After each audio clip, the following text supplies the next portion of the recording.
ঠিক আছে। এবার যে ভাদ্র মাস তোর কাটলো, এবার যে তোর ভাদ্র মাস কাটলো, বল কটা বাচ্চা জন্ম দিবি? তুই তো একটা থেকে দুটা বাচ্চা জন্ম দিস। এর আগের বছর তো গেল, আমার সাথে তো ছিলি, ঠিক আছে, আমার বাড়িতে তো ছিলি, তো একটা কিন্তু তোর জন্ম দিস নেই, সেটা আমি জানি, ভালো করে বুঝি আমি, ঠিক আছে। তুই একটা জন্ম দিস নি, এবার তো দেখলাম ভালোই রস নিলি সবার সাথে। হুম, ভালো রস নিলি দেখলাম, জঙ্গলে মঙ্গল সব জায়গায় দেখলাম এবার, ঠিক আছে। ভাদ্র মাসে কাটলো কি না, এবার সবই তো দেখলাম। তো এবার বল, এবার কটা বাচ্চা তুই জন্ম দিবি? হ্যাঁ, তুই দুটার বেশি জন্ম দিস না, দুটার বেশি, ঠিক আছে, দুটার বেশি জন্ম দিস না। আমি জানি তুই একটা থেকে দুটো দিবি, আমি ভালো করে জানি আমি এটা, ঠিক আছে। তোর মতন কোনো কুত্তা হয় না।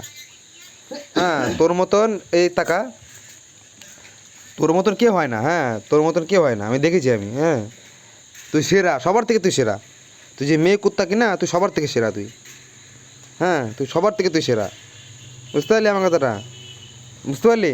তুই এদিক তাকা, এদিক তাকা, তুই বুঝতে পারলি আমার কথা? আবার তার মানে তুই তাহলে দুটার থেকে বেশি দিবি, আমি আমি বুঝতে পারছি, বুঝতে পারছি আমি, তুই দুটার থেকে বেশি দিবি। হ্যাঁ, তুই হ্যাঁ বললি এখনই।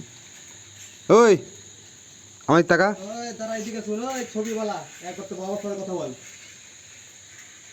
ওই কি বলছি আমি, ওই গাই, তার মানে তুই দূরের থেকে বেশি বাঁচিয়ে দিবি। তোর মুখ দেখে বলতে বলতে তুই ধরে আমার হাতে না ধরা পড়ে গেছিস তুই, আমার হাতে না ধরা পড়ে গেছিস, আবার তুই হাত ছাড়ছিস তুই। হ্যাঁ, তুই হাতে না ধরা পড়ে গেছিস তুই।